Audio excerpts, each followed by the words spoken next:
Hello friends, let us discuss first question of exercise 7.3.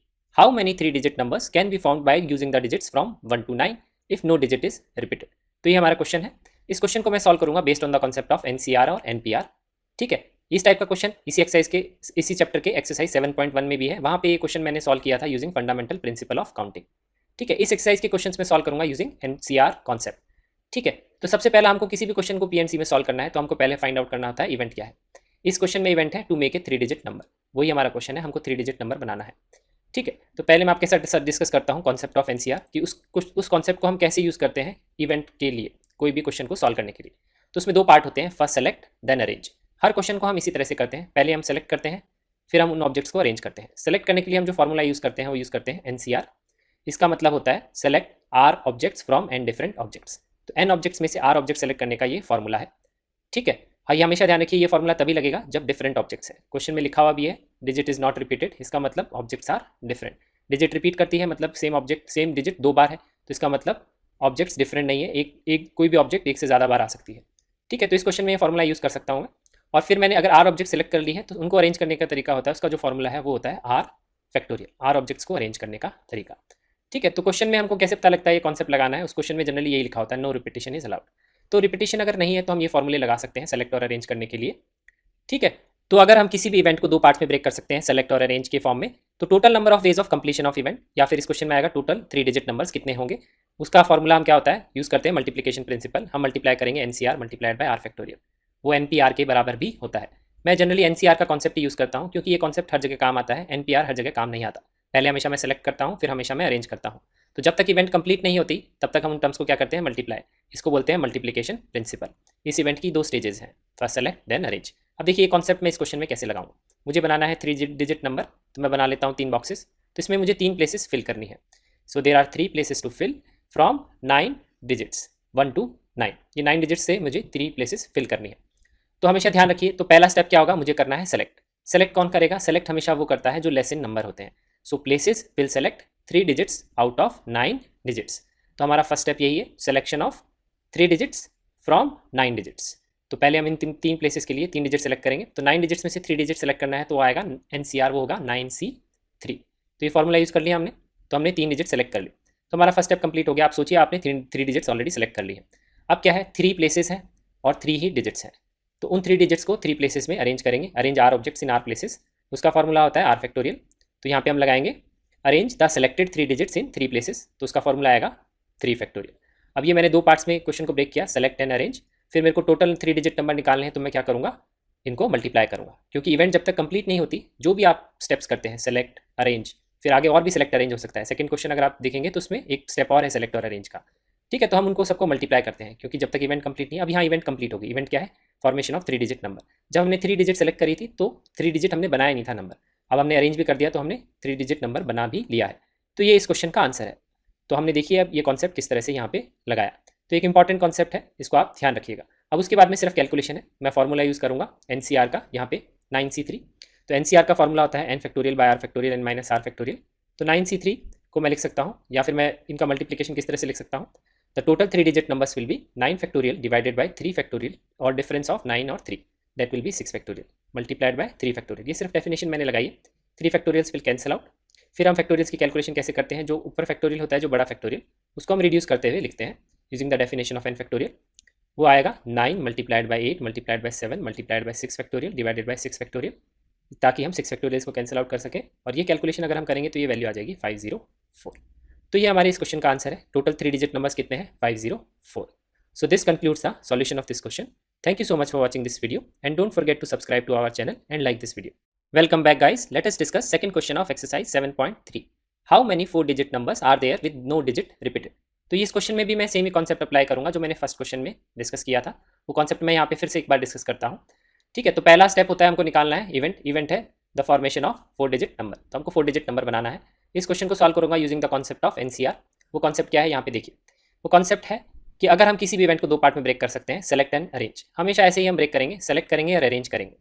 ठीक है, किसी किसी क्वेश्चन में हो सकता है आपको अरेंज नहीं भी करना पड़े, तो सिर्फ सेलेक्ट करेंगे। सेलेक्ट करने के लिए जो फॉर्मूला है पी एंड सी में परम्यूटेशन कॉम्बिनेशन में, वो फॉर्मूला है एनसीआर। इसको बोलते हैं कॉम्बिनेशन। कॉम्बिनेशन का मतलब होता है selection. Selection means r n different objects में से आर डिफरेंट ऑब्जेक्ट सेलेक्ट करने का ये फॉर्मूला है। ध्यान रखिए ये फॉर्मूला तभी लगेगा जब डिफरेंट ऑब्जेक्ट्स हैं, ठीक है। आइडेंटिकल ऑब्जेक्ट्स में ये फॉर्मूला नहीं लगेगा। उसके लिए हम fundamental principle of counting use करेंगे, जो कि मैंने एक्सरसाइज 7.1 के सॉल्यूशंस में डिस्कस किया है। अब हमने आर ऑब्जेक्ट सेलेक्ट कर ली है, हम उतनी ही ऑब्जेक्ट सेलेक्ट करते हैं जितनी हमारे पास प्लेसेस होती हैं। तो फिर हम अब आर ऑब्जेक्ट्स को अरेंज करेंगे। उसका फॉर्मूला होता है अरेंज आर ऑब्जेक्ट्स, उसका फॉर्मूला है आर फैक्टोरियल। ये फॉर्मूला लगता है R objects and R places, तो उसके लिए हम यूज करते हैं फॉर्मूला आर फैक्टोरियल, ठीक है। तो डिफरेंट ऑब्जेक्ट्स है, हमको कैसे पता लगेगा? क्वेश्चंस में हिंट होता है, वहाँ पे लिखा होता है नो रिपीटेशन ऑफ ऑब्जेक्ट्स, जैसे यहाँ पे लिखा है नो डिजिट रिपीटेड। तो इसका मतलब आइडेंटिकल ऑब्जेक्ट्स नहीं है, दे आर डिफरेंट ऑब्जेक्ट्स, ठीक है। अब हमने इवेंट्स को अगर दो स्टेजेस में ब्रेक कर लिया है, सेलेक्ट और अरेंज, तो हम मल्टीप्लिकेशन प्रिंसिपल या फंडामेंटल प्रिंसिपल ऑफ काउंटिंग से क्या लिख सकते हैं? Total number of ways of event completion क्या होगा? मल्टीप्लिकेशन ऑफ सेलेक्ट के जितने वेज हैं और अरेंज करने के जितने वेज हैं। ये डिनोट करते हैं number of ways of selection, ये डिनोट करता है number of ways of arrangement. तो इनको अगर मल्टीप्लाई करेंगे तो हमको मिलेगा total number of ways of completion of event. इस केस में मिलेगा total number of 4 digit numbers, ठीक है। इसको अगर हम मल्टीप्लाई करते हैं तो ये फॉर्मूला है NPR, P is permutation, permutation means arrangement. तो मैं ये फॉर्मूला डायरेक्टली यूज नहीं करता हूँ, मैं हमेशा सेलेक्ट करता हूँ फिर अरेंज करता हूँ, क्योंकि किसी किसी क्वेश्चन में हो सकता है ये इंक्लूड करता है अरेंजमेंट, हमको अरेंज करना ही नहीं हो। तो it's better to do it this way कि पहले हम हमेशा सेलेक्ट करेंगे और अगर अरेंज करना है तो अरेंज करेंगे, नहीं तो अरेंज नहीं करेंगे, ठीक है। तो अब इस क्वेश्चन को हम कैसे सॉल्व करेंगे? सेम कॉन्सेप्ट यूज करके देखिए। इस क्वेश्चन में हमको बनाना है 4 डिजिट नंबर, तो मैं 4 बॉक्सेस बना लेता हूँ। There are 4 places we have to fill, और हमारे पास नंबर्स कितने हैं? डिजिट्स हमको दी हुई हैं, तो डिजिट्स हम सारी डिजिट्स ले सकते हैं। टोटल कितने डिजिट्स होती हैं? ध्यान रखिए एक बॉक्स में एक ही नंबर आएगा, तो टोटल डिजिट्स होती हैं 0 से लेकर के 9। There are total 10 digits.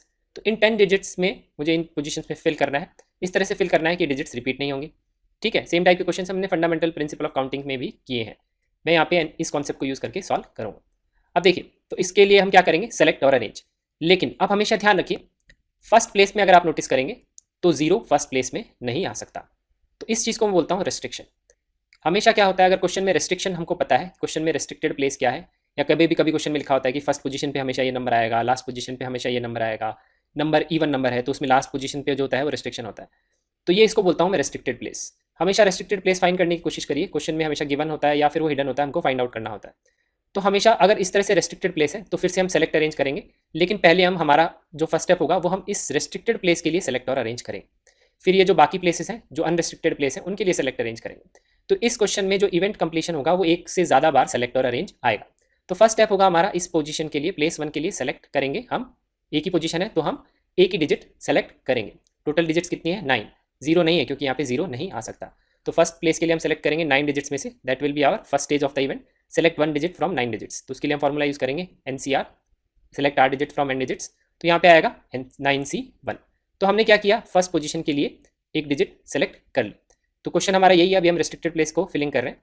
उसके बाद में करेंगे हम इसी जो भी हमने एक ऑब्जेक्ट सेलेक्ट करी है उसको अरेंज करेंगे। तो ये फॉर्मूला यूज करेंगे R objects R places, arrange करना है R फैक्टोरियल। यहाँ पे 1 ऑब्जेक्ट सेलेक्ट करिए और 1 ही प्लेस है तो हम यूज करेंगे 1 फैक्टोरियल, ठीक है। तो उसके लिए आएगा 1 फैक्टोरियल। अब ये पोजीशन हमने फिल कर ली, तो हमारा हाफ पार्ट कंप्लीट हो गया। अब हमको ये जो बची हुई 3 प्लेसेस हैं उनके अंदर फिलिंग करनी है। तो हमको क्या करना है, इन तीनों प्लेसेस के लिए सेलेक्ट करेंगे। अब ध्यान रखिए जो नंबर यहाँ पे आ गया है वो नंबर इन तीनों पोजीशंस में नहीं आ सकता क्योंकि लिखा है नो रिपीटेशन। तो अब 10 डिजिट्स नहीं बचेंगी, डिजिट्स कितनी बचेंगी? 9 ही बचेंगी। इसमें से वो डिजिट हम हटा देंगे जो फर्स्ट प्लेस में आ गई है। तो अब हम क्या करेंगे, 9 डिजिट्स में से इन तीनों पोजीशंस के लिए 3 डिजिट्स सेलेक्ट करेंगे। तो यहाँ पे हम लिखेंगे 9C3, ठीक है। अब हमने 3 डिजिट सेलेक्ट कर लिए हैं और हमारे पास प्लेसेस भी कितने हैं? 3। तो इन तीनों डिजिट्स को हम इन तीनों प्लेसेस में अरेंज करेंगे यूजिंग दिस फॉर्मूला। तो यहाँ लिखेंगे हम arrange 3 selected digits in 3 places, तो उसके लिए लिखेंगे हम 3 फैक्टोरियल। तो ये देखिए मैंने इवेंट्स में इसमें 2 बार सेलेक्ट अरेंज है। फर्स्ट क्वेश्चन में एक ही बार सेलेक्ट था और एक ही बार अरेंज था। इस क्वेश्चन में 2 बार सेलेक्ट अरेंज क्यों है? क्योंकि इसमें रेस्ट्रिक्शन है। किसी भी क्वेश्चन में रेस्ट्रिक्शन होगा तो उसमें सेलेक्ट अरेंज एक से ज़्यादा बार आएगा। और अब हमको टोटल नंबर्स निकालने हैं या टोटल इवेंट कंप्लीशन, यहाँ पे आके हमारा इवेंट कंप्लीट हुआ। इवेंट मतलब कंप्लीशन का मतलब हमने 4 डिजिट नंबर बना लिया। तो मैं इन सबको क्या करूँगा, मल्टीप्लाई करूँगा। इनको मल्टीप्लाई करने से मुझे मिलेगा टोटल 4 डिजिट नंबर्स कितने हैं। तो अब इसके बाद में मुझे सिर्फ कैलकुलेशन करनी है। ये कॉन्सेप्ट यहीं पे खत्म हो गया है। अब मुझे NCR की डेफिनेशंस और उसके प्रॉपर्टीज़ को यूज़ करके यहाँ कैलकुलेशन करनी है। तो देखिए वहाँ पे हम फॉर्मूला यूज़ करेंगे NCR का। तो यहाँ पे NCR का फॉर्मूला होता है N factorial by R factorial N minus R factorial. ये भी आप हमेशा ध्यान रखिए। NC1 क्या होता है? N होता है हमेशा। जैसे यहाँ 9C1 लिखा है तो इसको मैं 9 लिख सकता हूँ, इसकी कैलकुलेशन करने की जरूरत नहीं है। इसको हम कैलकुलेट करेंगे, ठीक है। तो यहाँ पे हम लिख सकते हैं total 4 digit numbers will be 9। 1 factorial क्या होता है? 1 ही होता है। तो हम लिखेंगे 9 multiplied by 1 multiplied by 9C3 में हम ये फॉर्मूला यूज़ करेंगे 9 फैक्टोरियल डिवाइडेड बाय 3 फैक्टोरियल और डिफरेंस का फैक्टोरियल नीचे 6 फैक्टोरियल, और ये जो 3 फैक्टोरियल है यहाँ पे आ गया। इन सबको मल्टीप्लाई करेंगे तो यहाँ पे देखिए 3 फैक्टोरियल्स कैंसिल आउट हो जाएंगे। फिर फैक्टोरियल्स की कैलकुलेशन कैसे करते हैं, जो बड़ा फैक्टोरियल होता है उसको रिड्यूस करते हुए लिखते हैं। तो यहाँ पे जैसे हमने फर्स्ट क्वेश्चन में किया था वैसे ही करेंगे इस फैक्टोरियल की डेफिनेशन से। तो यहाँ लिखेंगे हम 9 multiplied by 8 multiplied by 7 multiplied by 6 factorial, ताकि ये 6 फैक्टोरियल कैंसिल आउट हो जाए। फिर आप इन सबको मल्टीप्लाई कर लीजिएगा, ये वैल्यू आ जाएगी 4536। तो टोटल 4 डिजिट नंबर्स हैं 4536। ये इस क्वेश्चन का आंसर है। Thank you so much for watching this video and don't forget to subscribe to our channel and like this video. Welcome back guys. Let us discuss third question of exercise 7.3. How many 3-digit even numbers can be made using the digits 1, 2, 3, 4, 6 and 7 if no digit is repeated? ठीक है, तो हमको 3-digit even number बनाना है। तो our event is to make a 3-digit even number. इस question में जो मैं कॉन्सेप्ट डिस्कस करूँगा यूज़ करूँगा वो मैंने इसी एक्सरसाइज के फर्स्ट और सेकंड क्वेश्चन में डिस्कस किया है डिटेल में। ठीक है, वो क्वेश्चन है सेलेक्ट और अरेंज का। तो देखिए, मुझे 3-digit even नंबर बनाना है, तो मैं बनाऊंगा 3 बॉक्सेस। मुझे इन तीनों पोजीशंस में डिजिट्स फिल करनी है जो गिवन डिजिट्स है यहाँ पे 1, 2, 3, 4, 6 और 7। कितने डिजिट्स हैं ये? 13 टोटल 6 डिजिट्स। इन 6 डिजिट से मुझे यहाँ पे ये तीनों पोजीशन फिल करनी है। क्वेश्चन में लिखा है no digit is repeated, so I have written no repetition. ठीक है, उसके बाद में अब क्वेश्चन में हमको दिया हुआ है इवन नंबर हमको फॉर्म करना है। तो इसका मतलब थर्ड प्लेस में क्या आ सकता है? सिर्फ इवन नंबर ही आ सकता है। इवन नंबर क्या है? 2, 4 और 6। तो थर्ड प्लेस पे कौन सी डिजिट्स आ सकती हैं? 2, 4 और 6। तो इसको मैं बोलता हूँ रेस्ट्रिक्टेड प्लेस। हमेशा क्वेश्चन में इस तरह से इन्फॉर्मेशन नोट डाउन कर लीजिए कि कौन सी पोजीशन पे रिस्ट्रिक्शन है, वहाँ पे कौन सा नंबर आ सकता है, और बाकी कौन सी पोजीशंस पे रिस्ट्रिक्शन नहीं है। तो ये मैंने क्वेश्चन में जितनी भी इन्फॉर्मेशन थी उसको मैंने नोट डाउन कर लिया। अब मैं वही कॉन्सेप्ट यूज़ करूँगा, concept of select and arrange. तो सेलेक्ट करने के लिए और अरेंज करने के लिए हम फॉर्मूला यूज़ करेंगे। सेलेक्ट करने का जो फॉर्मूला होता है वो होता है NCR। इसका मतलब होता है n डिफरेंट थिंग्स में से हमको r डिफरेंट थिंग्स सेलेक्ट करनी है, उसके नंबर ऑफ वेज ये बताता है। ठीक है, अरेंज करने का फॉर्मूला होता है r फैक्टोरियल। ये फॉर्मूला होता है अगर हमने जो r ऑब्जेक्ट सेलेक्ट कर ही लिए हैं तो उनको हम r बॉक्सेस में अरेंज करेंगे, उसका फॉर्मूला है r फैक्टोरियल। तो ये फॉर्मूले हम यूज़ करेंगे टू सॉल्व दिस क्वेश्चन। तो पहला स्टेप होता है क्वेश्चन को सॉल्व करने का, रेस्ट्रिक्टेड प्लेस में हमेशा लेटर फिल करेंगे या डिजिट फिल करेंगे। हमेशा ध्यान रखिए पहले रेस्ट्रिक्टेड प्लेस की फिलिंग होती है, बाकी नॉर्मल प्लेस की फिलिंग उसके बाद में होती है। ठीक है, तो पहले हम रेस्ट्रिक्टेड प्लेस के लिए एक डिजिट सेलेक्ट करेंगे यूजिंग NCR। कितने डिजिट में से सिलेक्ट करेंगे? 3 डिजिट, 2, 4 और 6। तो यहाँ लिखेंगे 3C1। फिर हम करेंगे इस पोजीशन में जो सिलेक्टेड डिजिट है उसको अरेंज करेंगे। तो उसका क्या आएगा? r फैक्टोरियल, और एक ही डिजिट सेलेक्ट है तो यहाँ पे आएगा 1 फैक्टोरियल। इन दोनों स्टेप को करने के बाद में बेसिकली हमने क्या कर दिया, यहाँ पे एक डिजिट फिल कर दी है। इसका ये मतलब होता है। ठीक है, सेलेक्ट एंड अरेंज। उसके बाद में हमारे पास बच गई हैं 2 पोजीशंस और हमारे पास डिजिट 6 थी, लेकिन क्वेश्चन में है नो रिपीटेशन। तो इसका मतलब प्लेस 3 में जो डिजिट आ गई है वो प्लेस 1 और प्लेस 2 में नहीं आ सकती। तो कितने डिजिट बच गई? 6 में से एक डिजिट कम होगी तो बच गई 5 डिजिट्स। अब उन 5 डिजिट्स में से हम सेलेक्ट करेंगे 2 डिजिट्स फॉर प्लेस 1 एंड 2। तो हमारा नेक्स्ट स्टेप वही है, select 2 digits from remaining 5 digits. तो उसके लिए हम सेम फार्मूला यूज़ करेंगे, तो आएगा 5C2। उसके बाद में हमने जो 2 डिजिट सेलेक्ट कर लिए हैं उनको इन पोजीशंस में करेंगे हम अरेंज। तो 2 डिजिट्स एंड 2 प्लेसेस, तो उसके लिए फार्मूला आएगा सेम फार्मूला r फैक्टोरियल, तो आएगा 2 फैक्टोरियल। इस स्टेप के बाद में क्या कर दिया है, बेसिकली हमने इन दोनों प्लेसेस पे भी डिजिट्स को प्लेस कर दिया है। तो बेसिकली हमने 3 डिजिट इवन नंबर फॉर्म कर दिया, हमारी इवेंट कंप्लीट हो गई। तो ये हर स्टेज के इवेंट के 4 स्टेजेस में हमने डिवाइड किया। तो फंडामेंटल प्रिंसिपल ऑफ काउंटिंग के हिसाब से हम क्या करेंगे, इन सब नंबर ऑफ वेज को करेंगे मल्टीप्लाई। तो हमको मिलेंगे टोटल 3 डिजिट इवन नंबर या total number of ways in which by which we can make 3 digit even number using this 6 digits. ठीक है, तो ये अब हमको सिर्फ कैलकुलेशन करनी है इसके बाद में। तो हमारे टोटल 3 डिजिट इवन नंबर्स हो जाएंगे मल्टीप्लिकेशन ऑफ दिस। उसके लिए मैं फॉर्मूला यूज़ करूँगा NCR का या प्रॉपर्टीज ऑफ NCR। तो NCR का फॉर्मूला ये होता है n factorial by r factorial n minus r factorial. और एक ही वैल्यू में हमेशा ध्यान रखता हूँ, NC1 क्या होता है n, जैसे यहाँ पे लिखा है 3C1, इसकी वैल्यू क्या होगी 3। तो हम लिख सकते हैं total 3 digit even numbers will be 3 multiplied by 1 factorial क्या होता है 1। ठीक है, और 5C2 क्या होगा, यहाँ से इस फॉर्मूले से 5 factorial by 2 factorial, 5 minus 2 factorial वो आएगा 3 फैक्टोरियल, और ये आएगा 2 फैक्टोरियल। ठीक है, इसके बाद में हम 2 फैक्टोरियल कैंसिल आउट कर सकते हैं। इसके बाद में हमें कैलकुलेशन करनी है। ये इस टाइप के क्वेश्चन हम परम्यूटेशन का फॉर्मूला यूज़ करके भी कर सकते हैं, NPR। वो कॉन्सेप्ट मैंने इसी एक्सरसाइज के 4th क्वेश्चन में डिटेल में डिस्कस किया है। ठीक है, तो आप उस एक्सरसाइज में उस क्वेश्चन में देख सकते हैं वो कैसे हम अप्लाई करते हैं। मैं यहाँ पे इसी तरीके से सॉल्व कर रहा हूँ। अब उसके बाद में फैक्टोरियल्स की कैलकुलेशन कैसे करते हैं, using the formula of n factorial, that is n-1 n-2 up to 1। Basically n factorial की कैलकुलेशन 5 फैक्टोरियल को हम लिखेंगे 5 multiplied by 4 multiplied by 3 factorial, division में भी है 3 फैक्टोरियल, 3 फैक्टोरियल कैंसिल आउट हो जाएगा, ये वैल्यू आ जाएगी 60। तो हमारे टोटल 3 डिजिट इवन नंबर्स हैं 60। ये हमारा इस क्वेश्चन का आंसर है। So this concludes the solution of this question. Thank you so much for watching this video and don't forget to subscribe to our channel and like this video. Hello friends, welcome back. Let us discuss 4th question of exercise 7.3.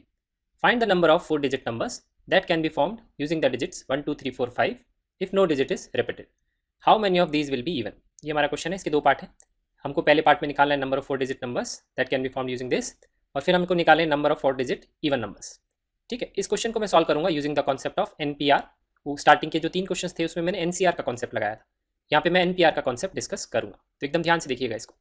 पहले मैं event लिख लेता हूँ। First part का हमारा event क्या है, number of 4 digit even 4 digit numbers. तो हमको बनाना है एक 4 digit number, this is our event first. अब जो इन्फॉर्मेशन गिवन है वो मैं उसके हिसाब से लिख लेता हूँ। 4 डिजिट नंबर बनाना है तो मैं बनाऊंगा 4 बॉक्सेस।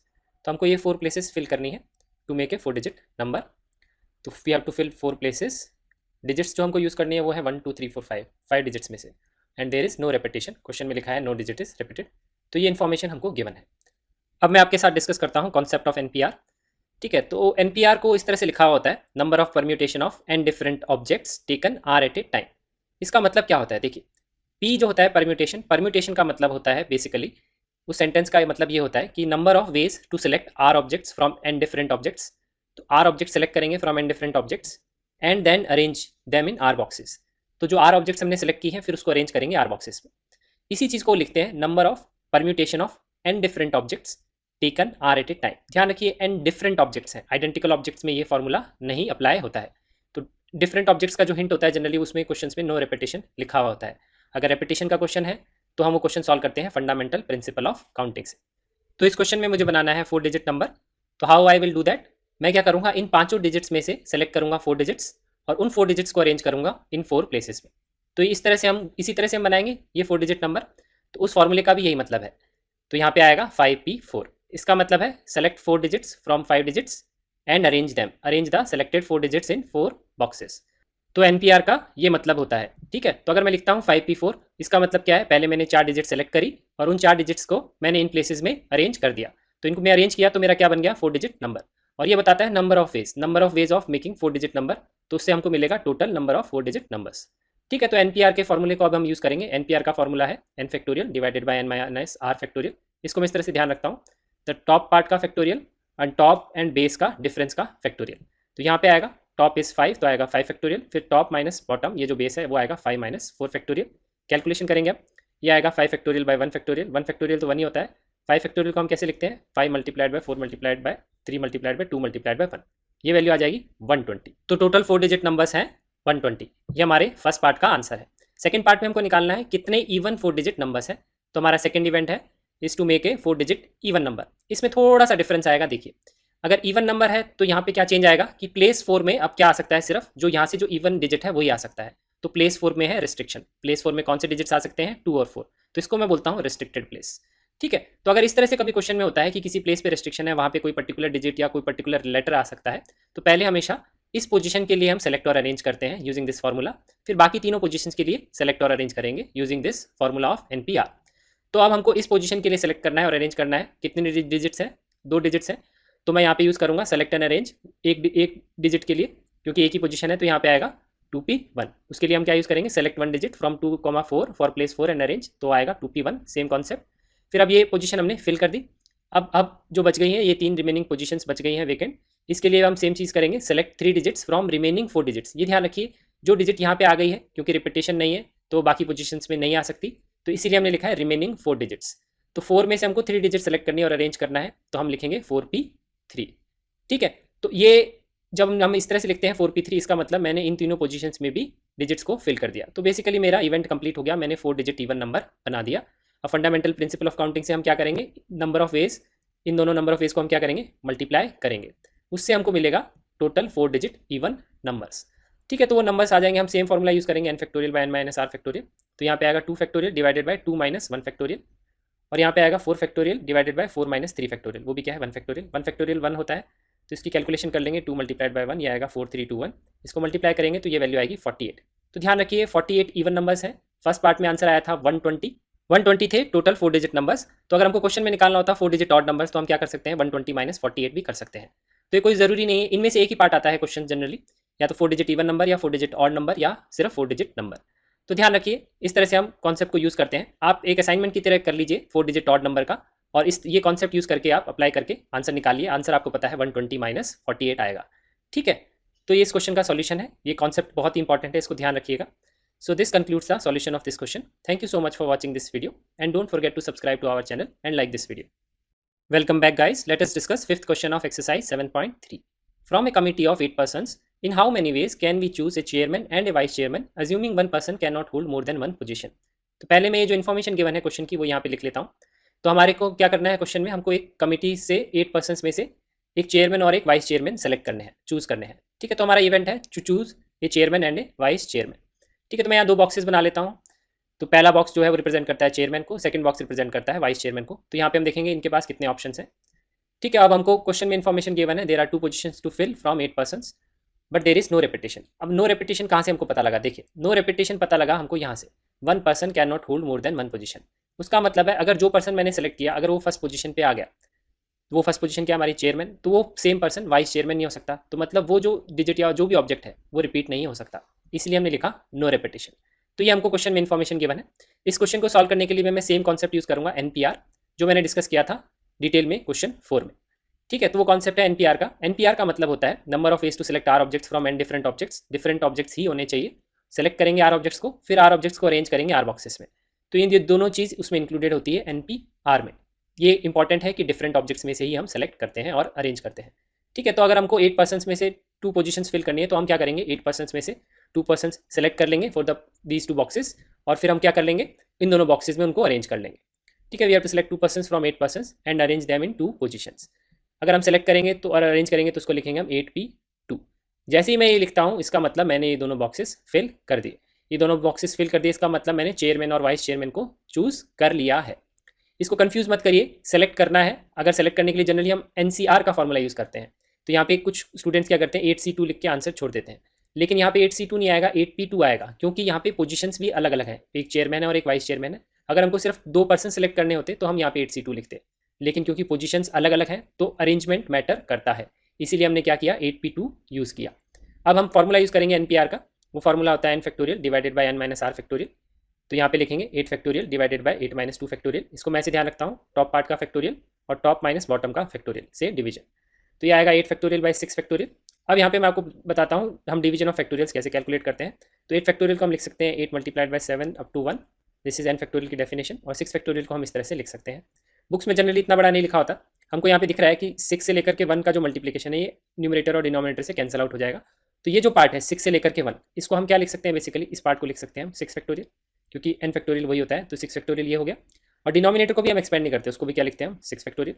तो इस तरह से हम डिवीजन करते हैं। जो बड़ा फैक्टोरियल होता है उसको रिड्यूस करते हुए लिखते हैं, जब वो छोटे फैक्टोरियल के पास पहुंच जाता है वहाँ पे उसको हम उस तरह से रिप्रेजेंट करते हैं। ये दोनों वैल्यूज कैंसिल आउट हो जाएंगे। तो ये आएगा total ways to choose a chairman and a vice chairman, वो आएगा 8 7 जा 56। तो देर आर टोटल 56 वेज जिस तरह से हम चूज कर सकते हैं एक चेयरमैन और एक vice chairman. So this concludes the solution of this question. Thank you so much for watching this video, and don't forget to subscribe to our channel and like this video. Hello friends, welcome back. Let us discuss sixth question of exercise 7.3. Find n if n minus 1 p3 is to n p4 equal to 1 is to 9.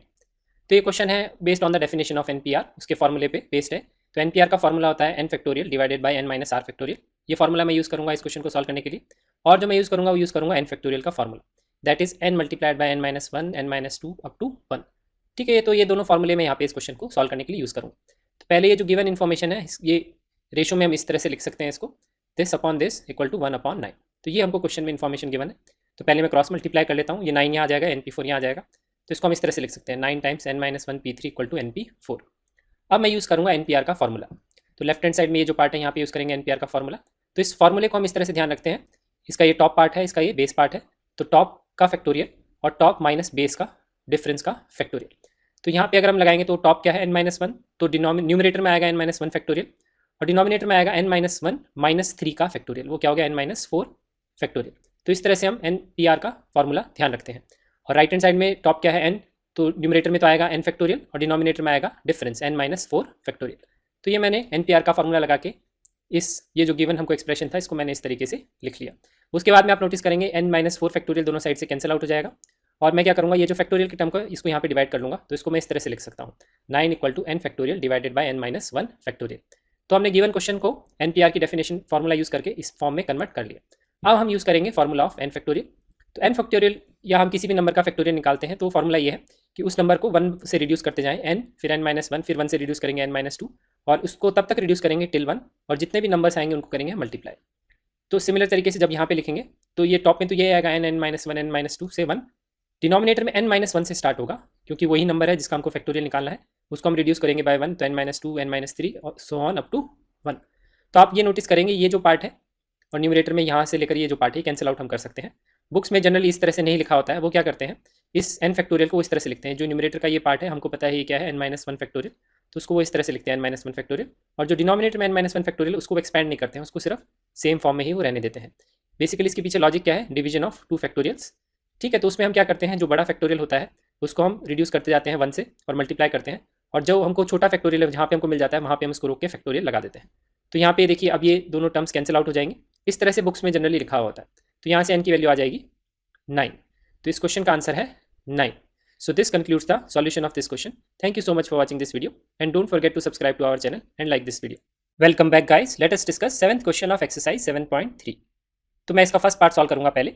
Find r if 5pr equal to 2 times of 6pr minus 1. इस question को solve करने के लिए मैं use करूंगा definition of npr, उसका formula n factorial divided by n minus are factorial, और formula of n factorial. n factorial का फॉर्मूला होता है n n-1 n-2 इन सब का मल्टीप्लीकेशन अप टू 1। और मैं एक चीज़ और बाद में डिस्कस करूंगा, definition of NPR. Basically NPR को हम कब डिफाइन करते हैं, उसकी कंडीशंस क्या क्या होती है। तो ये 3 कॉन्सेप्ट्स के ऊपर ये क्वेश्चन बेस्ड है। तो देखिए हम स्टार्ट करते हैं, हमको गिवन ये चीज़ है, तो पहले मैं एनपीआर का फॉर्मूला लगाता हूँ यहाँ पे 5pr में। तो ये फॉर्मूला मैं ध्यान कैसे रखता हूँ, टॉप का फैक्टोरियल, टॉप माइनस बॉटम का डिफरेंस का फैक्टोरियल। तो यहाँ पे क्या आएगा 5 factorial divided by 5 minus are factorial. Okay, तो राइट साइड में क्या आएगा 2 टाइम्स ऑफ, यहाँ पे आएगा टॉप में क्या है 6 फैक्टोरियल, फिर आएगा 6 माइनस आर माइनस 1 का फैक्टोरियल। तो ये मैंने एनपीआर का फॉर्मूला लगा के ये चीज़ इसको ऐसे लिख लिया है। तो लेफ्ट हैंड साइड अब मैं इसको सिंप्लीफाई करता हूँ, तो इसको मैं लिख सकता हूँ लेफ्ट हैंड साइड में तो ये आएगा 5 factorial divided by 5 minus are factorial. Right hand side में क्या आएगा, इसको अगर हम सिंप्लीफाई करेंगे तो आएगा 7 माइनस आर फैक्टोरियल। उसके बाद में मैं क्या करता हूँ, इसमें जो फैक्टोरियल्स कांस्टेंट टर्म्स के हैं उनको मैं एक तरफ लिख लेता हूँ, और जो फैक्टोरियल्स वेरिएबल में है बेसिकली आर और आर की टर्म्स में, तो उसको मैं क्रॉस मल्टीप्लाई कर लेता हूँ। 5 फैक्टोरियल को मैं यहाँ लिया हूँ, 7 माइनस आर फैक्टोरियल को मैं यहाँ लिया हूँ। ठीक है, तो इस तरह से मैं एक्सप्रेशन लिख सकता हूँ। राइट साइड में क्या आएगा 6 फैक्टोरियल अपॉन 5 फैक्टोरियल। ठीक है, इस तरह से मैंने लिख लिया। तो हम फैक्टोरियल्स का डिवीजन कैसे करते हैं यहाँ पे अब हम नेक्स्ट कॉन्सेप्ट वो सीखेंगे। तो देखिए, तो पहले मैं इस टर्म से स्टार्ट करता हूँ। तो फैक्टोरियल की डेफिनेशन है, किसी का भी फैक्टोरियल निकालना है वो नंबर उसको 1 से रिड्यूस करेंगे, फिर 2 से रिड्यूस करेंगे, फिर 3 से रिड्यूस करेंगे एंड अप टिल 1।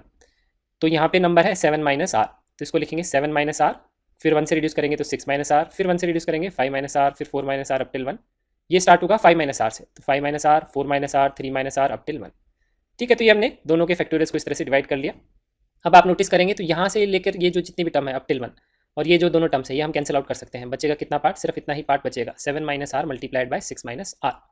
ठीक है, बुक्स में क्या करते हैं वो इस तरह से नहीं लिखते हैं, वो क्या करते हैं देखिए, ये जो ऊपर का पार्ट है हमको ये पता है ये 5 माइनस आर से स्टार्ट हो रहा है और 1 से रिड्यूस करके हम टिल 1 तक जा रहे हैं। तो बेसिकली ये जो पार्ट है ये क्या है 5 माइनस आर फैक्टोरियल।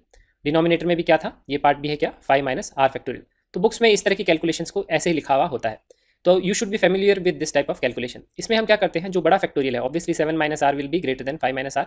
तो 7 माइनस आर जो है उसको हम रिड्यूस करना स्टार्ट करते हैं 1 से, 7 माइनस आर, फिर 6 माइनस आर, फिर 5 माइनस आर पे आके हम रुक जाते हैं और वहाँ उसके फैक्टोरियल लगाएंगे। 5 माइनस आर पे इसलिए रुकते हैं क्योंकि जो डिनोमिनेटर में 5 माइनस आर फैक्टोरियल है वो उससे फिर कैंसिल आउट हो जाएगा।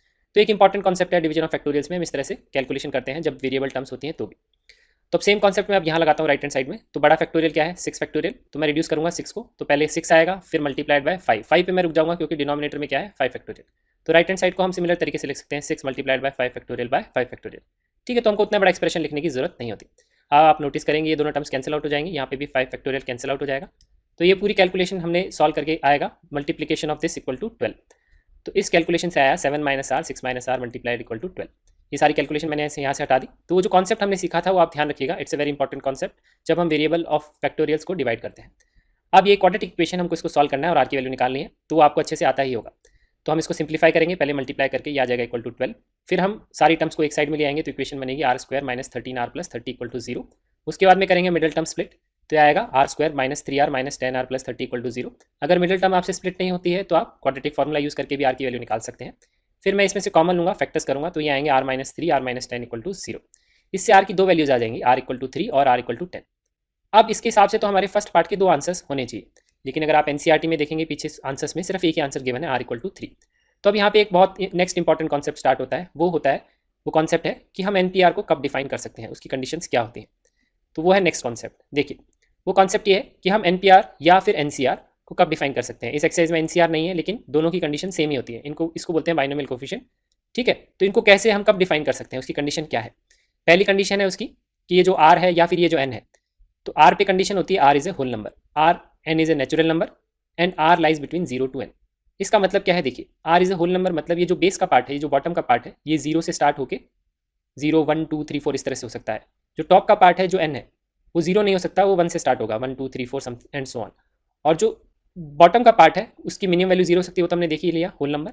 मैक्सिमम वैल्यू कितनी हो सकती है, n के बराबर, उससे ज़्यादा नहीं हो सकती। ठीक है, तो होल नंबर वही ले सकते हैं जो लेस देन n होगा। ठीक है, तो ये 3 कंडीशंस होती हैं, हमको ध्यान रखनी होती है।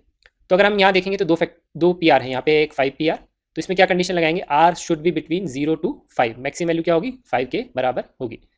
ठीक है, ऑब्वियसली, और हम वैल्यूज कौन सी लेंगे, होल नंबर्स। यहाँ पे आंसर भी हमारे कैसे आ रहे हैं, होल नंबर्स ही आ रहे हैं। ठीक है, तो ये कंडीशन आ गई फर्स्ट एनपीआर की डेफिनेशन से। सेकंड एक और टर्म है एनपीआर की, उसमें कंडीशन लगाएंगे जो बेस है आर माइनस वन, वो किसके बीच में होना चाहिए, मैक्सिमम वैल्यू हो सकती है 6, मिनिमम वैल्यू 0, तो आर माइनस वन होना चाहिए 0 से 6 के बीच में। तो इस तरह से हम इनइक्वालिटीज़ बनाते हैं, हम कंडीशंस निकालते हैं आर पे हमको क्या कंडीशन लगानी है। लेकिन अगर ये पूरा क्वेश्चन डिफाइन होना चाहिए तो ये भी कंडीशन सेटिस्फाई होनी चाहिए एंड ये भी कंडीशन सेटिस्फाई होनी चाहिए। तो हम आर की वही वैल्यू लेंगे जो दोनों कंडीशन को सेटिस्फाई करेगी। तो अगर आप चेक करेंगे तो आर इक्वल टू 3 इसको भी सेटिस्फाई करेगा, 3 इज बिटवीन 0 to 5, और यहाँ 3 पुट करेंगे तो आएगा 2 is between 0 to 6। But R equal to 10 यहाँ पुट करेंगे तो इस कंडीशन को सेटिस्फाई नहीं करेगा। तो इसका मतलब आर इक्वल टू 10 हम वैल्यू नहीं ले सकते, सिर्फ इसका आंसर क्या है, आर इक्वल टू 3। तो ये एक इंपॉर्टेंट डेफिनेशन है, एक इंपॉर्टेंट कॉन्सेप्ट है, इसको आप ध्यान रखिएगा। ठीक है, तो हमारे फर्स्ट पार्ट का आंसर आ गया R equal to 3। Second part और फर्स्ट पार्ट सेम है, सिर्फ यहाँ पे डिफरेंस है इस 2 का, यहाँ पे ये 2 नहीं है, तो कैलकुलेशन भी सेम ही होगी। मैं एज्यूम करता हूँ कि आप सेकेंड पार्ट खुद से सॉल्व करेंगे। ठीक है, अगर आपसे सेकेंड पार्ट सॉल्व नहीं होता है तो फिर से एक बार ये सॉल्यूशन आप रेफर कर सकते हैं। सेकेंड पार्ट का आंसर आएगा आर इक्वल टू 4। तो एक बहुत इंपॉर्टेंट कॉन्सेप्ट हमने यहाँ पे सीखे एनपीआर एनसीआर की डेफिनेशन के ऊपर, डिवीजन ऑफ फैक्टोरियल्स के ऊपर। So this concludes the solution of this question. Thank you so much for watching this video and don't forget to subscribe to our channel and like this video. Hello friends, welcome back. Let us discuss 8th question of exercise 7.3. How many words with or without meaning can be formed using all the letters of the word equation using each letter exactly once? तो हमारा event है इस question में, हमको क्या करना है, we have to make a word using each letter of this equation. ठीक है, तो ये इसमें हर लेटर को हमको यूज़ करना है। तो पहले हम काउंट करते हैं इसमें कितने लेटर्स हैं। तो इक्वेशन अगर आप देखेंगे तो इसमें 8 लेटर्स हैं, 4 + 4, so there are total 8 letters and all are different letters. ठीक है, और हमको क्या दिया हुआ है क्वेश्चन में, हमको सारे लेटर्स को यूज़ करना है, तो इसका मतलब हमको 8 लेटर वर्ड बनाना है। लेकिन क्वेश्चन में इन्फॉर्मेशन ये भी है कि हमको हर लेटर को एक ही बार यूज़ करना है, इसका मतलब रिपीटेशन हमको नहीं करना है। ठीक है, देयर इज़ नो रिपीटेशन। तो अगर मेरे को 8 लेटर वर्ड बनाना है तो पहले मैं बनाता हूँ 8 बॉक्सेस। अब इन 8 बॉक्सेस में मुझे इन 8 लेटर्स को पुट करना है, तो ये हमारा क्वेश्चन है। ठीक है, तो उसके लिए मैं जो कॉन्सेप्ट या जो फॉर्मूला यूज़ करूँगा वो यूज़ करूँगा एनपीआर का। ये कॉन्सेप्ट मैंने बिल्कुल डिटेल में डिस्कस किया है in question 4 of this exercise. तो ये कॉन्सेप्ट है number of ways to select are objects from N different objects. तो पहले हम हमेशा सेलेक्ट करते हैं आर ऑब्जेक्ट्स और फिर अरेंज करते हैं आर बॉक्सेस में। अब यहाँ पे क्योंकि 8 ही लेटर्स हैं और 8 ही बॉक्सेस हैं, तो हम क्या कर रहे हैं, बेसिकली 8 लेटर्स को सेलेक्ट करेंगे और उन्हीं 8 लेटर्स को फिर इन बॉक्सेस में अरेंज करेंगे। ठीक है, we will select all 8 letters and arrange them in 8 positions. तो यही डेफिनेशन है एनपीआर की, सेलेक्ट आर ऑब्जेक्ट्स। अब आर की वैल्यू क्या हो जाएगी, एन के बराबर हो जाएगी, तो select N objects from N different objects and then arrange them in N boxes. तो यहाँ पे क्या आएगा, एन पी एन, तो यहाँ पे क्या आएगा 8p8। तो ये बताता है हमको नंबर ऑफ वेज जितने तरीके से हम ये कर सकते हैं। तो जैसे ही हमने 8p8 लिख लिया, इसका मतलब हमने ये सारे बॉक्सेस फिल कर दिए हैं और हमने 8 लेटर वर्ड्स बना लिए हैं ऑल टाइप्स डिफरेंट तरीके से। ठीक है, तो अब हम इसमें क्या यूज़ करेंगे, एनपीआर का फॉर्मूला। एनपीआर का फॉर्मूला होता है N factorial divided by N minus are factorial. तो यहाँ पे वो है टॉप का फैक्टोरियल और टॉप माइनस बॉटम के डिफरेंस का फैक्टोरियल। तो यहाँ पे आएगा 8 factorial divided by 8 minus 8 factorial. तो ये आएगा 8 factorial divided by 0 factorial. 0 factorial की वैल्यू होती है 1। 8 फैक्टोरियल को हम लिख लेंगे यूजिंग डेफिनेशन ऑफ फैक्टोरियल, वो आएगा 8 7 6 5 4 3 2 1 सबका मल्टीप्लिकेशन, तो वैल्यू आ जाएगी 40320। तो ये इस क्वेश्चन का आंसर है। अब देखिए इतना सब कुछ करने की हमको ज़रूरत नहीं है, एक मैं आपके साथ और कॉन्सेप्ट डिस्कस करता हूँ जिससे हम ये डायरेक्टली कर सकते हैं। वो कॉन्सेप्ट ये है, देखिए इसमें क्या है, हमको 8 लेटर्स गिवन है और 8 लेटर वर्ड ही बनाना है। तो इस केस में हम क्या कर सकते हैं, डायरेक्टली 8 फैक्टोरियल लिख सकते हैं। ये तब लगता है जब जितने ही लेटर्स हैं सारे डिफरेंट हैं और उतने ही बॉक्सेस हैं उनमें जिसमें हमको उसको अरेंज करना है। तो वो डिफरेंट लेटर्स का होता है एन फैक्टोरियल या 8 फैक्टोरियल। ठीक है, तो वो कॉन्सेप्ट ये है कि number of ways to arrange R different objects in R boxes. तो 8 डिफरेंट लेटर्स इन 8 बॉक्सेस, तो उसका फॉर्मूला होता है are factorial, but they have to be different. ठीक है, तो इसका हम डायरेक्ट आंसर लिख सकते थे 8 फैक्टोरियल। तो ये कॉन्सेप्ट आप ध्यान रखिएगा। तो इस क्वेश्चन का आंसर है। Thank you so much for watching this video and don't forget to subscribe to our channel and like this video. Welcome back guys, let us discuss 9th question of exercise 7.3. How many words with or without meaning can be made from the letters of the word Monday assuming that no letter is repeated. ठीक है, तो इसमें 3 parts हैं, हम first part से start करेंगे। और first part is we have to use 4 letters at a time and there is no repetition. तो हमारा इवेंट है we have to make a 4 letter word. ठीक है, तो मैं यहाँ पे बना लेता हूँ 4 बॉक्सेस। इनकी पोजीशंस को मैं लिख लेता हूँ प्लेस 1, प्लेस 2, प्लेस 3, प्लेस 4। तो I have to fill this 4 places using the letters of the word Monday. Monday में कितने लेटर्स हैं? There are 6 different letters, MONDAY। तो हम वो 4 लेटर वर्ड कैसे बनाएंगे? हम क्या करेंगे, इन 6 लेटर्स में से सेलेक्ट करेंगे 4 लेटर्स फॉर दीज 4 प्लेसेस। ठीक है, तो हम 4 लेटर सेलेक्ट करेंगे और फिर इन 4 प्लेसेस में हम क्या करेंगे, उन लेटर्स को करेंगे अरेंज। ठीक है, तो इसके नंबर ऑफ वेज अगर हम काउंट कर लेंगे तो हमको पता लग जाएगा total number of 4 letter words. तो ये अगर आपको पता होगा तो ये कॉन्सेप्ट है, कॉन्सेप्ट ऑफ NPR। तो ये डेफिनेशन ऑफ NPR है।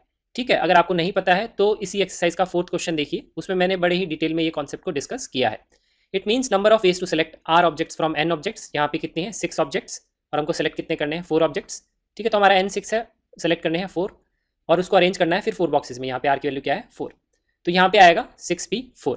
तो ये हमको देता है, जैसे ही मैंने 6P4 लिखा तो मुझे पता लगा कि इन 4 बॉक्सेस में मैंने इसमें से 4 लेटर सेलेक्ट करके कितने तरीके से मैं उनको अरेंज कर सकता हूँ। तो उसके मेरे को नंबर ऑफ वेज पता लग जाते हैं। तो इससे बेसिकली हमको क्या पता लगे, total number of 4 letter words. इसके बाद में हमें कुछ नहीं करना है, NPR का फॉर्मूला यूज करना है, वो है n factorial divided by n minus r factorial. तो यहाँ पे आएगा 6 factorial divided bye 6 minus 4 factorial. इसके बाद में सिर्फ कैलकुलेशन है, तो आएगा 6 फैक्टोरियल बाय 2 फैक्टोरियल। उसको हम इस तरह से लिख सकते हैं डिवीजन ऑफ फैक्टोरियल में। तो इसके बाद में क्या होगा, 2 फैक्टोरियल कैंसिल आउट हो जाएगा। उसके बाद में ये वैल्यू आ जाएगी 360। तो हमारे टोटल 4 लेटर वर्ड्स हो गए 360। ये हमारा फर्स्ट पार्ट का आंसर है। अब हम स्टार्ट करते हैं सेकंड पार्ट में। सेकंड पार्ट में लिखा है all letters are used at a time. तो अगर हमको सारे लेटर्स यूज करने हैं तो इसका मतलब पहले हमको कितने यूज करने थे? 4 लेटर्स। ठीक है, अब हमको सारे लेटर्स यूज करने हैं। तो सारे कितने लेटर्स हैं? There are 6 letters. तो उसके लिए हम क्या करना है, हमको बनाना है to make a 6 letter word. तो हमको मंडे को ये सारे लेटर्स को यूज करके एक 6 लेटर वर्ड बनाना है। तो अब मैं यहाँ पे 6 बॉक्सेस बना लेता हूँ क्योंकि मुझे 6 लेटर वर्ड बनाना है। अब ये 6 लेटर वर्ड बनाना है तो मुझे क्या करना है, इन 6 लेटर्स में से ये 6 लेटर सेलेक्ट करूंगा इनके लिए और उन 6 लेटर्स को मैं यहाँ करूंगा अरेंज। ठीक है, तो ये हमारा स्टार्टिंग स्टेप है। तो select all 6 letters from Monday for 6 places and arrange them. तो यहाँ पे हमारा N भी क्या है? 6, जिसमें से सेलेक्ट करना है और जिसके लिए सेलेक्ट करना है वो भी क्या है? 6 और उसमें अरेंज भी करना है। तो हम यहाँ लिखेंगे 6P6। जैसे ही मैंने लिखा इसका मतलब मैंने ऑल द 6 प्लेसेस फिल कर दी हैं और उसमें अरेंज भी कर लिया है। तो मुझे टोटल 6 लेटर वर्ड्स मिल गए हैं यूजिंग मंडे। अब ये फॉर्मूला लगाएंगे हम, तो कैलकुलेशन करेंगे तो आएगा 6 factorial divided bye 6 minus 6 factorial. यह आएगा 6 फैक्टोरियल बाय 0 फैक्टोरियल। 0 फैक्टोरियल 1 होता है, तो इसकी वैल्यू आएगी 6 फैक्टोरियल। उसको इवेल्युएट करेंगे तो आएगा 720। अब देखिए इतना सब करने की ज़रूरत नहीं होती। जब कभी भी ऐसा होता है कि जितने लेटर का वर्ड बनाना है उतने ही डिफरेंट लेटर्स हमारे पास हैं, तो हम डायरेक्टली लिख सकते हैं 6 फैक्टोरियल। यहाँ पे कितने लेटर का वर्ड था? 6 लेटर वर्ड और 6 ही लेटर्स थे, तो 6 फैक्टोरियल। ध्यान रखिए बट ये डिफरेंट लेटर्स होने चाहिए। तो जितनी पोजीशन है उतने ही लेटर्स हैं। ठीक है, तो उसके केस में हम क्या लगाते हैं, अगर आर पोजीशंस हैं और आर ही लेटर्स हैं डिफरेंट, तो उसके लिए क्या लिख सकते हैं हम? R factorial. तो ये भी हम डायरेक्ट फॉर्मूला लगा सकते हैं। ठीक है, अब हम चलते हैं थर्ड पार्ट में। हमारा थर्ड पार्ट है all letters are used but first letter is a vowel. तो थर्ड पार्ट में सेम ही इवेंट है to make a 6 letter word, but there is a restriction कि फर्स्ट लेटर क्या होना चाहिए? वोवेल होना चाहिए। इसको मैं बोलता हूँ रेस्ट्रिक्शन, मतलब हमेशा पहले हम ये चीज़ फिल करेंगे। अब देखिए वोवेल कौन से हैं? O और A। तो इसका मतलब फर्स्ट पोजीशन पे क्या आ सकता है? O और A, और ये पोजीशन हमारी क्या है? Restricted place. कभी भी ऐसा क्वेश्चन में होता है जब रिस्ट्रिक्टेड प्लेस आ जाती है या किसी पोजीशन पे रिस्ट्रिक्टेड एंट्री है कि यहाँ पे वही पर्टिकुलर मेंबर आ सकता है इस तरह से, उस केस में क्या करते हैं, हमेशा हम पहले फिल करते हैं रिस्ट्रिक्टेड प्लेस को। इसको कैसे फिल करेंगे, इसमें कैसे अरेंज करेंगे? हम क्या करेंगे, इन दोनों वोवेल्स में से एक वोवेल सेलेक्ट करेंगे इस पोजीशन के लिए और इस पोजीशन में करेंगे अरेंज। तो हमारा जिसमें से सेलेक्ट कर रहे हैं N हो गया 2, पोजीशन है 1, तो यहाँ पे आएगा 2P1। तो select one vowel from OA for place 1 and arrange. तो ये आएगा 2P1। जैसे ही मैंने 2P1 लिखा तो मुझे पता लग गया टोटल नंबर ऑफ वेज जिस तरह से मैं फर्स्ट पोजीशन को फिल कर सकता हूँ। तो इसका मतलब मेरी फर्स्ट पोजीशन फिल हो गई। अब बच गई रिमेनिंग 5 पोजीशंस, और लेटर्स भी कितने हैं? 5, क्योंकि there is no repetition question में लिखा हुआ है। तो अभी मैंने पीछे डिस्कस किया जितने लेटर्स हैं उतनी ही पोजीशंस हैं, और अगर हमको सेलेक्ट करके उसी में अरेंज करना है तो हम क्या लिख सकते हैं यहाँ पे 5 फैक्टोरियल। आर लेटर्स होते हैं, आर बॉक्सेस, तो लिखते हैं आर फैक्टोरियल। ठीक है, तो हम ये डायरेक्टली अप्लाई कर सकते हैं। कंडीशन क्या है? जो लेटर्स होने चाहिए वो डिफरेंट होने चाहिए। अब यूजिंग मल्टीप्लिकेशन प्रिंसिपल से, अब जैसे मैंने यहाँ पे 5 फैक्टोरियल लिखा है, इसका मतलब मैंने ये रिमेनिंग 5 बॉक्सेस भी फिल कर दिए। ठीक है, तो इसके टोटल नंबर ऑफ वेज भी मैंने निकाल लिए। तो यूजिंग मल्टीप्लिकेशन प्रिंसिपल हमारा इवेंट अब कंप्लीट हुआ। तो इन दोनों नंबर ऑफ वेज को अगर मैं मल्टीप्लाई करूंगा तो मुझे मिलेगा टोटल 6 लेटर वर्ड्स। ठीक है, तो ये अब हमारा आंसर है। अब हमको सिर्फ कैलकुलेशन करनी है। तो 2P1 आएगा, उसको हम ये फॉर्मूला लगाएंगे तो आएगा 2 फैक्टोरियल डिवाइडेड बाय 1 फैक्टोरियल, और 5 फैक्टोरियल की वैल्यू लिख लेंगे 5 4 3 2 1।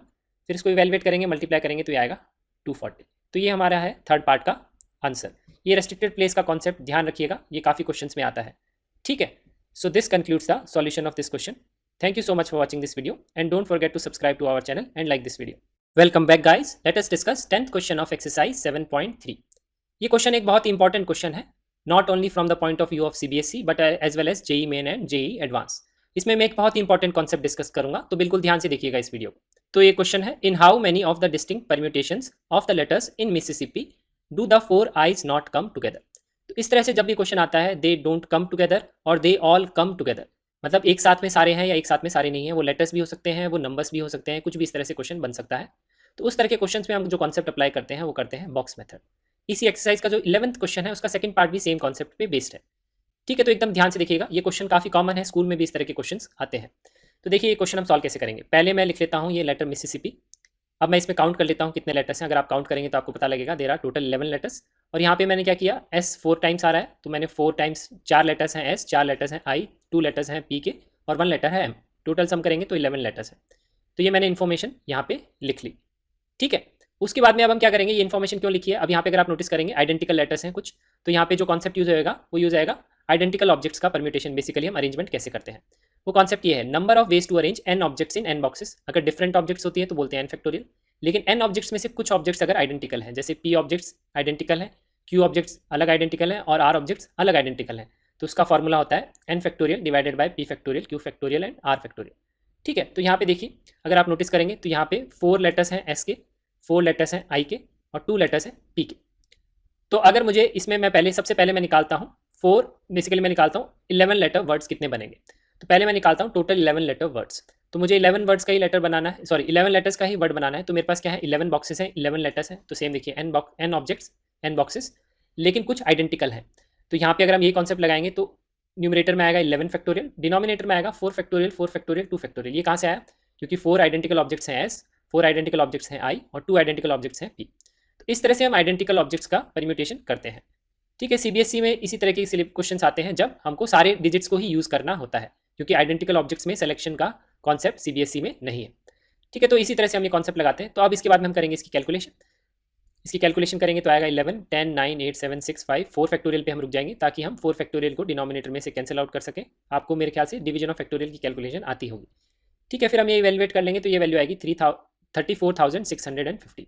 तो इसका मतलब टोटल 11 लेटर वर्ड्स हो गए इतने नंबर्स. ठीक है, तो अब मैं यहाँ से कैलकुलेशन हटा देता हूँ और मैंने वो फॉर्मूला भी हटा दिया है. तो आप वो फॉर्मूला नोट डाउन कर लीजिए, क्योंकि मैं आगे नेक्स्ट कॉन्सेप्ट जब मैं डिस्कस करूँगा, अब मैं बॉक्स मेथड डिस्कस करूँगा, तो वहाँ पे भी वो फॉर्मूला मैं फिर से यूज़ करूँगा, क्योंकि यहाँ पे क्या है, आइडेंटिकल ऑब्जेक्ट्स हैं. तो अब मेरा जो क्वेश्चन है मुझे निकालना है 4 आईज नॉट कम टुगेदर. तो मैं वो लेटर वर्ड्स निकालूंगा जब 4 आईज आएंगे कम टुगेदर. तो based on this restriction I will find the total 11 letter words. तो टोटल 11 लेटर वर्ड्स में अगर मैं वो सब्ट्रैक्ट कर दूंगा जब चारों आई साथ में है, तो मुझे क्या मिल जाएगा, वो 11 लेटर वर्ड मिलेंगे जब चारों आई साथ में नहीं है, क्योंकि या तो चारों आई साथ में हो सकते हैं या चारों आई साथ में नहीं हो सकते. ठीक है, तो हम 4 आई टुगेदर इस टाइप के क्वेश्चन में हम क्या करते हैं. तो बॉक्स मेथड क्या है अब मैं यहाँ पे डिस्कस करता हूँ. देखिए, तो कभी भी कोई भी ऑब्जेक्ट्स, यहाँ पे 4 आई भी हो सकते हैं, यहाँ डिफरेंट लेटर्स भी हो सकते हैं, जिनको हमको एक साथ में प्लेस करना है, तो हम उसको डाल देते हैं एक बॉक्स में. तो इस बॉक्स में मैंने चारों आईज को प्लेस कर दिया. ठीक है, ये हमेशा ध्यान रखिए, जिनको एक साथ रखना है उनको डालेंगे एक बॉक्स में. इस बॉक्स में डालने का मतलब है हम इसको एक लेटर की तरह ट्रीट करेंगे. हम इसको 4 लेटर्स की तरह ट्रीट नहीं करेंगे, सिर्फ एक लेटर की तरह ट्रीट करेंगे. और जो रिमेनिंग लेटर्स हैं, टोटल 11 थे तो बच के कितने, 7 लेटर्स. तो मैं यहाँ पे 7 बॉक्सेस और बना लेता हूँ. उन 7 बॉक्सेस में मैंने एक रैंडम अरेंजमेंट कर लिया रिमेनिंग लेटर्स का. 4 एस है और 2 पी है और 1 एम है. ठीक है, अब हम क्या करते हैं, तो पहला स्टेप होता है हमको इस कंप्लीट करने का कि जब 4 आईज टुगेदर हैं तो उसके केस में क्या करते हैं, हम इन 8 बॉक्सेस को अरेंज करेंगे. ठीक है, इन 8 बॉक्सेस को या 8 लेटर्स को अरेंज करेंगे. मैंने बोला ना, इसको हम क्या ट्रीट करेंगे, एज 1 लेटर. तो पहले हम क्या करेंगे, इन 8 बॉक्सेस को अरेंज करेंगे. लेकिन इसमें आप नोटिस करोगे ये 4 बॉक्स आइडेंटिकल हैं, ये 2 बॉक्स आइडेंटिकल हैं, ये एक ही बॉक्स है, इसमें कुछ भी आइडेंटिकल नहीं है ना, ये सिंगल बॉक्स है, और यहाँ पे भी आइडेंटिकल नहीं है. तो अब 8 बॉक्सेस को अरेंज करेंगे तो हम लिखेंगे 8 बॉक्सेस को अरेंज करने के लिए क्या लिखेंगे, 8 factorial divided bye 2 factorial and 4 factorial, क्योंकि ये आइडेंटिकल है. जो मैंने फॉर्मूला पीछे डिस्कस किया वही फॉर्मूला मैंने यूज़ किया. अब अगर मैंने इन 8 बॉक्सेस को अरेंज कर लिया तो इसमें सारे नंबर्स वही बनेंगे जब सारे आई साथ में ही है, क्योंकि ये बॉक्स अगर यहाँ पे आ गया दोनों एस के बीच में तो भी क्या होगा, वही बनेगा 11 लेटर वर्ड, लेकिन उसमें भी क्या होंगे, आई साथ में होंगे. अब जो नेक्स्ट स्टेप होता है, हम क्या करते हैं, ये जिस बॉक्स में हमने सारे लेटर्स को पुट किया है उस बॉक्स में हम इंटरनल अरेंजमेंट करते हैं लेटर्स का, मतलब इन लेटर्स का आपस में अरेंजमेंट करेंगे. तो यहाँ पे कितने लेटर्स हैं, 4 लेटर्स हैं. इनका इंटरनल अरेंजमेंट अगर हम करेंगे तो लिखेंगे हम I will arrange 4 I in the blue box. उसके लिए हम लिखेंगे 4 factorial divided bye 4 factorial. Divide by 4 factorial क्यों है, क्योंकि चारों ऑब्जेक्ट्स आइडेंटिकल हैं. तो यहाँ पे तो ये वैल्यू 1 ही आ रही है. अगर आप 11th क्वेश्चन का सेकंड पार्ट देखेंगे तो उसमें ये वैल्यू 1 नहीं आएगी, तो ये नेक्स्ट स्टेप होता है, हम क्या करते हैं अंदर इंटरनल अरेंजमेंट करते हैं बॉक्स के अंदर, ये ध्यान रखिए। तो पहले हम क्या करते हैं, जिनको टुगेदर करना है उनको डालते हैं एक बॉक्स में, रिमेनिंग लेटर्स को सिंगल लेटर्स की तरह ट्रीट करके और इसको एक लेटर की ट्रीट करके टोटल 8 लेटर्स उनका करते हैं हम अरेंजमेंट, उसमें जो आइडेंटिकल है उससे हम डिवाइड करते हैं। फिर उसके बाद में जो एक बॉक्स में हमने सारे लेटर्स को जिनको एक साथ रखना है उसके अंदर करेंगे हम इंटरनल अरेंजमेंट। अब ये आगे total number of ways of arranging 8 boxes, और फिर आ गया आइज को इंटरनली अरेंज करने के टोटल नंबर ऑफ वेज। इसको अगर हम मल्टीप्लाई करेंगे यूजिंग मल्टीप्लिकेशन प्रिंसिपल तो हमारे बनेंगे टोटल 11 लेटर वर्ड्स जिसमें 4 आइज आर टुगेदर। तो ये कैलकुलेशन मैं यहाँ पे नहीं करूँगा, अगर आप ये कैलकुलेशन करेंगे तो ये वैल्यू आएगी 840। तो अगर मुझे निकालना है टोटल 11 लेटर्स वर्ड जिसमें 4 आइज आर नॉट टुगेदर, वो क्या होंगे, तो इस टोटल नंबर्स में से मैं सब्ट्रैक्ट कर दूंगा 840 को, तो वो आ जाएगा 33,810। तो ये बॉक्स मेथड यूज आता है जब हमको सारी ऑब्जेक्ट्स को एक साथ, एक कोई भी नंबर ऑफ ऑब्जेक्ट्स हो सकती है उनको एक साथ रखना है, तब ये कॉन्सेप्ट यूज आता है, या फिर उन सारी ऑब्जेक्ट्स को एक साथ नहीं रखना है। ठीक है, तो ये एक इंपॉर्टेंट कॉन्सेप्ट है। So this concludes the solution of this question. Thank you so much for watching this video and don't forget to subscribe to our channel and like this video. Welcome back guys, let us discuss 11th question of exercise 7.3. In how many ways can the letters of the word permutations be arranged if first part word starts with P and end with S? तो basically मुझे क्या करना है, इन letters को arrange करना है। तो ये 3 पार्ट्स का क्वेश्चन है। तो पहले मैं ये जो लेटर्स हैं इनकी इन्फॉर्मेशन यहाँ पे लिख लेता हूँ। ये गिवन लेटर वर्ड है परम्यूटेशंस, इसमें टोटल कितने लेटर्स हैं अगर आप काउंट करेंगे तो पता लगेगा 12 लेटर्स हैं। ये जो लेटर टी है वो 2 बार आ रहा है, बाकी सारे लेटर 1 टाइम आ रहे हैं। ठीक है, तो अगर यहाँ पे लेटर्स रिपीट हो रहे हैं तो मुझे आइडेंटिकल अगर लेटर्स या आइडेंटिकल ऑब्जेक्ट्स होती हैं तो उसके परम्यूटेशन का फॉर्मूला यूज़ करना पड़ेगा। वो फॉर्मूला ये है कि अगर हमको नंबर ऑफ वेज निकालने हैं to arrange n objects in N boxes, n objects में से पी जो ऑब्जेक्ट्स हैं वो एक जैसी हैं अलाइक, क्यू ऑब्जेक्ट्स जो है वो एक जैसी हैं और आर ऑब्जेक्ट्स एक जैसी हैं, तो इसका फॉर्मूला होता है N factorial divided by p factorial q factorial r factorial. ये फॉर्मूला तीनों पार्ट्स में यूज आएगा, तो अगर आप चाहें तो इसको नोट डाउन कर लीजिए। ठीक है, तो अब हम फर्स्ट पार्ट से स्टार्ट करते हैं। फर्स्ट पार्ट में लिखा हुआ है word starts with P and and with S. अब मुझे बनाना है 12 लेटर वर्ड, तो मैं बना लेता हूँ यहाँ 12 बॉक्सेस। हमेशा जो भी रेस्ट्रिक्शन गिवन होती है क्वेश्चन में उसको पहले हम अरेंज करते हैं या फिल करते हैं। वर्ड पी से स्टार्ट होना चाहिए, एंड पे खत्म, एंड होना चाहिए एस से। तो फर्स्ट पोजीशन पे पी आएगा, लास्ट पोजीशन पे एस आएगा। इन दोनों को मैंने फिल कर दिया। इनको अरेंज करने का तो एक ही तरीका होगा, पी को फिल करने का एक तरीका, एस को फिल करने का एक तरीका। बाकी पोजीशंस पे कोई रेस्ट्रिक्शन गिवन नहीं है। तो मेरा क्वेश्चन बन गया है कि देयर आर रिमेनिंग 10 बॉक्सेस, और लेटर्स भी कितने बचेंगे 10, क्योंकि हमको क्वेश्चन में जब भी नहीं गिवन है, अगर हमको वो बेसिकली रिपीटेशन लेना है या नहीं लेना है तो हम रिपीटेशन नहीं लेते हैं। तो 10 बॉक्सेस हैं and I have to arrange 10 letters, लेकिन उसमें 2 लेटर एक जैसे हैं। कौन से 2 लेटर, टी 2 बार आ रहा है, वो दोनों एक जैसे हैं, तो यही फॉर्मूला हम यूज़ करेंगे। तो आएगा 10 फैक्टोरियल, क्योंकि 10 लेटर्स हैं 10 बॉक्सेस हैं, 10 फैक्टोरियल डिवाइडेड बाय 2 फैक्टोरियल, जो ऑब्जेक्ट्स सेम है। ठीक है, तो ये हमने फॉर्मूला लगा लिया यहाँ पे। तो इसकी वैल्यू अब अगर हम इवैल्यूएट करेंगे, फैक्टोरियल की वैल्यू यहाँ पुट कर देंगे अप टिल 2 फैक्टोरियल, फिर 2 फैक्टोरियल कैंसिल आउट कर लेंगे। आप इसको कैलकुलेट करेंगे तो ये वैल्यू आएगी, तो ये वैल्यू है 18,14,400। तो टोटल इतने 12 लेटर्स वर्ड्स हैं जिसमें word starts with P and and with S. तो ये हमारा फर्स्ट पार्ट का आंसर है। अब हम स्टार्ट करते हैं सेकंड पार्ट से। सेकंड पार्ट में गिवन है वॉवल्स आर ऑल टुगेदर। आप चाहें तो ये फॉर्मूला लिख लीजिए, क्योंकि मैं आगे फिर से यूज़ करूँगा, मैं यहाँ से अब ये रब कर दूँगा। ठीक है, तो मुझे वॉवल्स आर ऑल टुगेदर निकालना है। तो पहले मैं आइडेंटिफाई करता हूँ वॉवल्स, वो है ए ई आई ओ यू। यहाँ पे 5 वॉवल्स हैं, उन 5 वॉवल्स को मैं लिख लेता हूँ। मेरे को इन वॉवल्स को एक साथ रखना है, पुट करना है। ठीक है, तो इस तरह का कभी भी क्वेश्चन है, हमको किसी भी ऑब्जेक्ट्स को, हमको किसी भी थिंग्स को एक साथ रखना है, उसके लिए हम यूज़ करते हैं बॉक्स मेथड। अगर आपको बॉक्स मेथड नहीं पता है तो इसी एक्सरसाइज का 10th क्वेश्चन देखिए, उसमें मैंने एकदम डिटेल में डिस्कस किया है। तो अब हमारा क्वेश्चन ये है कि हमको बनाना है total 12 letter words based on the restriction कि A E I O U they are all together. तो हम कैसे करते हैं, बॉक्स मेथड कैसे अप्लाई करते हैं। बॉक्स मेथड कहता है हम क्या करते हैं, जिनको भी हमको एक साथ प्लेस करना है उनको हम डाल देते हैं एक बॉक्स में। तो इस बॉक्स में हमने 5 लेटर्स को फिल कर दिया। उसके बाद में जो रिमेनिंग लेटर्स हैं, यहाँ 5 लेटर्स आगे, टोटल 12 थे, तो कितने रिमेनिंग लेटर्स हो गए 7। उन रिमेनिंग 7 लेटर्स को मैंने रिमेनिंग पोजीशंस में फिल कर दिया, बेसिकली मैंने यहाँ पे पुट कर दिया। ठीक है, अब हमारे पास क्या हो गया टोटल, इसको बेसिकली एक बॉक्स में डालने का मतलब है इसको हम एक लेटर की तरह ट्रीट करेंगे। तो टोटल कितने लेटर्स हो गए या कितने बॉक्सेस हो गए, देयर आर टोटल 8 बॉक्सेस और 8 लेटर्स। लेकिन इसमें से 2 बॉक्सेस आइडेंटिकल हैं, तो वही आइडेंटिकल वाला यूज आएगा, तो डिवाइड बाय 2 फैक्टोरियल आएगा। तो फर्स्ट स्टेप में हम क्या करते हैं, इन 8 बॉक्सेस को अरेंज करते हैं, तो उससे हमको मिलेगा 8 फैक्टोरियल डिवाइडेड बाय 2 फैक्टोरियल। इतने नंबर ऑफ वेज से हम इन 8 बॉक्सेस को या 8 लेटर्स को अरेंज कर सकते हैं, considering this is a 1 letter. अब इनको अरेंज करने के बाद में हम क्या करते हैं, ये जिन लेटर्स को हमने एक बॉक्स में डाला है उस बॉक्स के अंदर हम इंटरनल अरेंजमेंट करते हैं। Basically A E I O you ये आने तो चाहिए एक ही साथ में, लेकिन ये ऑर्डर कोई ज़रूरी नहीं है सेम हो। ऐसा भी हो सकता है ए जो है ओ के साथ में आए, तो हम इसको इंटरनली अरेंज कर सकते हैं। ठीक है, तो यहाँ पे हम करेंगे इसका internal arrangement inside the blue box. उसके लिए हम लिखेंगे 5 ऑब्जेक्ट्स हैं, पाँचों की पाँचों ऑब्जेक्ट्स हैं डिफरेंट, तो यहाँ लिखेंगे हम 5 फैक्टोरियल। ठीक है, तो टोटल नंबर ऑफ वेज अगर हमने निकाल लिए तो इसमें क्या हो गया, सारे ऑब्जेक्ट्स टुगेदर हैं, लेकिन वो अंदर एक आपस में इंटरचेंज हो सकते हैं। तो इसको अगर हम मल्टीप्लाई करेंगे तो इससे हमें मिलेगा total number of 12 letter words based on the restriction that AEIOU are together. इसको आप कैलकुलेट करेंगे तो आएगा 24,19,200। तो ये हमारे सेकंड पार्ट का आंसर है। अब हम चलते हैं थर्ड पार्ट में। थर्ड पार्ट में हमको निकालना है there are always 4 letters between P and S। ये बहुत इंपॉर्टेंट पार्ट है, ये स्कूल में काफ़ी रिपीट होता है।